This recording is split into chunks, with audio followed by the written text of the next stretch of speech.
মোহিনী এবং মৌমিতা দুই বোন ঘরে বসে নিজেদের মধ্যে গল্প করতে ব্যস্ত থাকে। এমন সময় তাদের মা কমলিকা দেবী সেখানে এসে বলে, এই তোদের তো আর কোনো কাজকর্ম নেই, এবার অন্তত একটু রান্না বান্না করাটা শিখে নে। তোদের বড় দিদি কত ভালো রান্না বান্না করতে পারে, কিন্তু তোরা তো কিছুই পারিস না।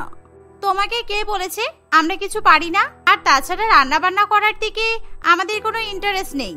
আমরা শুধুমাত্র আমাদের মডেলিং নিয়েই ব্যস্ত থাকতে চাই, কারণ ওটাই আমাদের কাছে ইম্পর্টেন্ট একটা কাজ। ওইসব করে কোনো লাভ নেই। তোরা যদি ডলির কাছ থেকে রান্নাটা শিখে নিতে পারিস তাহলে শ্বশুর বাড়িতে গিয়ে অনেক কাজে লাগবে। কিন্তু এখন তোরা বুঝতে পারছিস না, শ্বশুর বাড়িতে যাওয়ার পর ঠিক বুঝতে পারবি। মা, তুমি কি ভাবছো আমরা দুজনে আমাদের সৎ বোনের কাছ থেকে রান্না শিখবো? আমাদের তো আর খেয়ে দিয়ে কাজ নেই। তুমি থাকতে আমরা আমাদের সৎ বোনের কাছ থেকে রান্না শিখতে যাব? এটা হতেই পারে না। আর তাছাড়া মা, আমি এখন এসব রান্না বান্না ঝামেলা নিতে চাই না, ঠিক আছে? হ্যাঁ হ্যাঁ, তোরা এখন এসব কেন নিতে চাইবি? তোরা তো কোনো কিছুতেই থাকিস না, একটা কাজ বললে সেটাও করিস না। দূর, তোদের সঙ্গে কথা বলাই বেকার।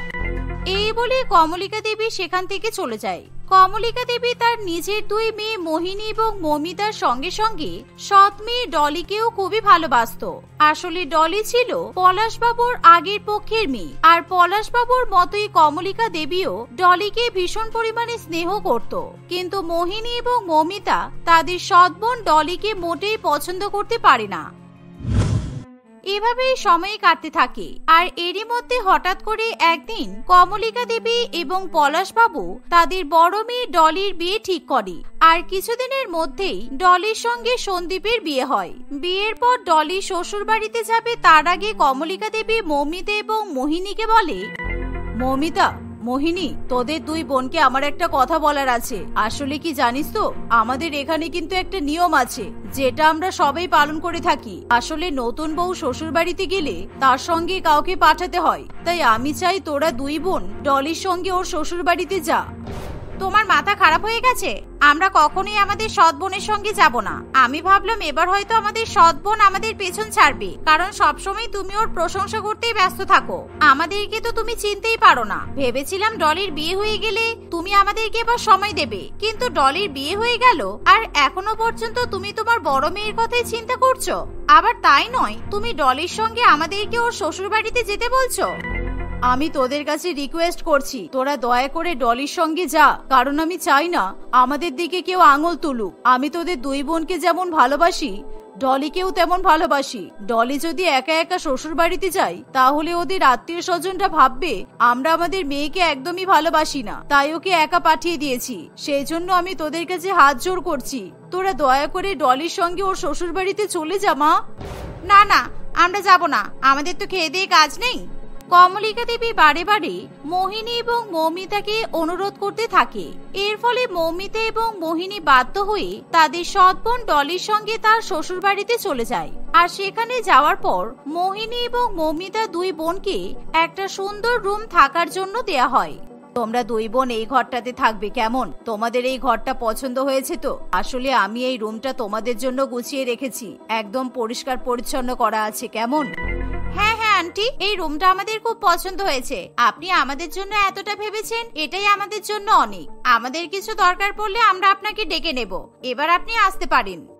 হ্যাঁ হ্যাঁ ঠিক আছে, এই তো আমার রুম পাশেই, কোনো দরকার পড়লে আমাকে ডাকবে, কোনো সমস্যা নেই। আর তোমরা দুই বোন কালকে একটু তাড়াতাড়ি উঠে পড়বে, কারণ কালকে তোমাদের দিদি শ্বশুর বাড়িতে প্রথম রান্নার অনুষ্ঠান। আমরা সবাই মিলে বৌমার প্রথম রান্নার অনুষ্ঠান খুবই মজা করে আনন্দ করে সেলিব্রেট করব। এই বলে প্রিয়াঙ্কা দেবী সেখান থেকে চলে যায়। কিরে, তুই কিছু ভাবলি? আমাদের কালকেও এখানে থাকতে হবে তাহলে? আমাদের সৎ বোনের প্রথম রান্নার অনুষ্ঠানে আমরা থেকে কি করব? দূর, এখানে থাকতে আমার একদমই ভালো লাগছে না। শুধুমাত্র ওই ডলির জন্য ঘর বাড়ি ছেড়ে আমাদেরকে এখানে পড়ে থাকতে হচ্ছে। হ্যাঁ রে, ঠিকই বলেছিস, কিন্তু আমার কাছে একটা আইডিয়া আছে। শোন, আমরা আমাদের সৎ বোনের প্রথম রান্নার অনুষ্ঠানকে একেবারে নষ্ট করে দেব। কি বলিস? তাহলে কেমন হবে? তুই তো খুব ভালো আইডিয়া দিয়েছিস। আমাদের মা ডলিকে নিয়ে খুবই গর্ব করে, তাই না? যে ওনার বড় মেয়ে খুব ভালো রান্না বান্না করতে পারে আর আমরা কিছুই পারি না। কালকে আমরা দুজনে মিলে ডলির রান্না বান্না সব খারাপ করে দেব। তাহলে ডলি শ্বশুর বাড়ির সকলের কাছে অনেক কথা শুনবে। এভাবেই মৌমিতা এবং মোহিনী দুই বোন তাদের সৎ বোন ডলির প্রথম রান্নার অনুষ্ঠান তছনছ করে দেওয়ার জন্য ফোন দিয়ে আটতে থাকে। পরের দিন সকালবেলা মৌমিতা এবং মোহিনী ঘুম থেকে উঠে ডলির কাছে চলে যায়। কিরে দিদি, তুই কি করছিস? আজকে তো তোর প্রথম রান্না করার অনুষ্ঠান, আর তোকে সবার জন্য অনেক রকমের খাবার রান্না করতে হবে, তাই তো দিদি? হ্যাঁ রে, আজকে আমাকে সবার জন্য রান্না করতে হবে, আর তাছাড়া আমি তো রান্না বান্না সবই পারি। আমার রান্না বান্না করতে কোনো অসুবিধা নেই, আমি সবার জন্য বিভিন্ন রকমের খাবার রান্না করব। হ্যাঁ, সেটা তো আমরা খুব ভালো করেই জানি, কিন্তু কি বলতো দিদি, মা তো আমাদেরকে তোর সঙ্গে তোর হাতে হাতে সাহায্য করার জন্যই এখানে পাঠিয়েছে, আর আমরা এখানে এসে ঘরের মধ্যে বসে বসে বোর হয়ে যাচ্ছি, তাই ভাবলাম তোর হাতে হাতে একটু সাহায্য করে দিয়ে যাই। আরে না না, তোরা আমাকে সাহায্য করবি? বাবারে বাবা, তোরা যে এই কথাটা বলেছিস তাতেই আমি ধন্য। তোরা তো কখনো বাড়িতে রান্না করে যাস না, আর ভুলেও রান্নাঘরে ঢুকলে সেখান থেকে পালিয়ে বাঁচার চেষ্টা করিস, আর সেখানে আজকে আমার শ্বশুর বাড়িতে এসে আমার প্রথম রান্নায় সাহায্য করবি? না বাবা থাক, তোদেরকে সাহায্য করতে হবে না, আমি সবকিছুই পারবো। আর তাছাড়া আমি আটা মেখে রেখেছি, আলু মেখে রেখেছি, আমি আলুর পরোটা বানাবো, তোরা চিন্তা করিস না, আমি আস্তে আস্তে সব করে নেব। ও, আলু আর আটা মাখিয়ে রেখেছিস? তাহলে আমরা আলুর পরোটা করে দিচ্ছি। এই মৌমিতা, চল আমরা কাজে লেগে পড়ি, না হলে মা আবার আমাদেরকে বকবে কিন্তু। এই বলে মোহিনী এবং মৌমিতা আলুর পরোটা করতে শুরু করে। আর তারা যখন আলুর পরোটা করতে থাকে তখন মৌমিতা এবং মোহিনী একজন লবণ এবং অন্যজন লঙ্কার গুঁড়ো আলুর পরোটাতে বেশি পরিমাণে মিশিয়ে দেয়, আর সেটা ডলি দেখতে পায় না, কারণ ডলি অন্যদিকে সকলের জন্য পায়েস বানাতে ব্যস্ত ছিল। আর এভাবেই মোহিনী এবং মৌমিতা দুই বোন একের পর এক ডলির সমস্ত রান্না খারাপ করতে থাকে। তারা কোনো রান্নাতে লবণের পরিমাণ বেশি করে দিয়ে দেয়, আবার কোনো রান্নায় তেলের পরিমাণ বাড়িয়ে দেয়। এভাবেই দেখতে দেখতে তাদের সব রান্না কমপ্লিট হয়ে যায়, কিন্তু ডলি কিছুতেই তার দুই সৎ বোনের খারাপ মানসিকতা বুঝতে পারে না। তোদেরকে অনেক ধন্যবাদ, আজকে তোদের জন্য আমি সময় মতো সব খাবার রান্না করতে পারলাম, না হলে বোধহয় আজকে এত কিছু রান্না করতে গিয়ে অনেক দেরি হয়ে যেত। আমরা তো এখানে তোকে সাহায্য করার জন্যই এসেছি, তাহলে আবার ধন্যবাদ জানানোর কি আছে? ওসব ধন্যবাদ জানানোর কোনো দরকার নেই দিদি। এখন চল এক এক করে খাবারগুলো টেবিলে রেখে দিই, তারপর তুই সবাইকে খাবার পরিবেশন করে দিবি, কেমন? মৌমিতার কথা মতো ডলি এক এক করে সব খাবার টেবিলে সাজিয়ে রাখতে থাকে। কিছুক্ষণের মধ্যেই পরিবারের সকলেই এক এক করে খাবার খাওয়ার জন্য টেবিলে এসে বসে পড়ে, কিন্তু পরিবারের সকলে সেখানে উপস্থিত থাকলেও সন্দীপ তখন বাড়িতে ছিল না। বৌমা, সন্দীপ কোথায়? ও খেতে আসছে না কেন? ওকে ডেকে নিয়ে এসো। আমি তো সকাল থেকে রান্নাঘরেই ছিলাম মা, আমি সন্দীপকে দেখিনি, আর তাছাড়া মনে হচ্ছে সন্দীপ কিন্তু ঘরেও নেই। সন্দীপ ঘরে নেই? তাহলে ও গেল কোথায়? আজকে তোমার প্রথম রান্নার অনুষ্ঠান, ওর তো আজকে বাড়িতে থাকা দরকার। কমলিকা দেবীর কথা শেষ হতে না হতেই সন্দীপ সেখানে চলে আসে। মা, এই তো আমি এসে গেছি। আর এই দেখো আমি কত কিছু খাবার নিয়ে এসেছি। আমি ভাবলাম আজকে এই বাড়িতে ডলির প্রথম দিন, তাই ডলিকে ভালো মন্দ করে খাওয়ানো যাক। দেখো আমি মটন, চিকেন, অনেক রকমের মিষ্টি, ডেজার্ট, অনেক কিছু নিয়ে এসেছি। কি এত কিছু খাবার তুই কেন এনেছিস? আর তাছাড়া আজকে তো বৌমার প্রথম রান্নার অনুষ্ঠান, শ্বশুর বাড়িতে এসে নতুন বৌমাকে প্রথম দিন রান্না করতে হয়। আমরা তো সবাই নতুন বৌমার হাতের খাবার খাবো বলেই তোর জন্য অপেক্ষা করছিলাম। বৌমা এতগুলো খাবার রান্না করলো, এখন যদি আমরা বাইরের খাবারগুলো খাই তাহলে তো বৌমার রান্নাগুলো নষ্ট হবে। মা, আমি কি করে জানবো এত কিছু নিয়ম আছে? আমাকে তো আগে তুমি বলে দিতে পারতে, তাহলে আমি এত কিছু খাবার আনতাম না। আচ্ছা মা শোনো, আমি যখন খাবারগুলো নিয়ে এসেছি তাহলে ঘরের খাবারগুলো ফ্রিজে রেখে দাও, আর এই খাবারগুলো আগে খেয়ে নাও, কেননা তোমার বৌমা তো আজ থেকে এই বাড়িতেই থাকবে, আর ওর হাতের খাবার না হয় অন্যদিন খেয়ে নেবে। উফ সন্দীপ, তুইও না শুধু শুধু টাকা পয়সা নষ্ট করতে গেলি। আচ্ছা ঠিক আছে, দে আগে বাইরের খাবারগুলো খেয়ে নি, কালকে না হয় বৌমার খাবারগুলো খাওয়া হবে। এভাবে সন্দীপ বাইরে থেকে খাবার নিয়ে আসার ফলে ডলির হাতে রান্না করা খাবার সেদিন আর কেউ খায় না।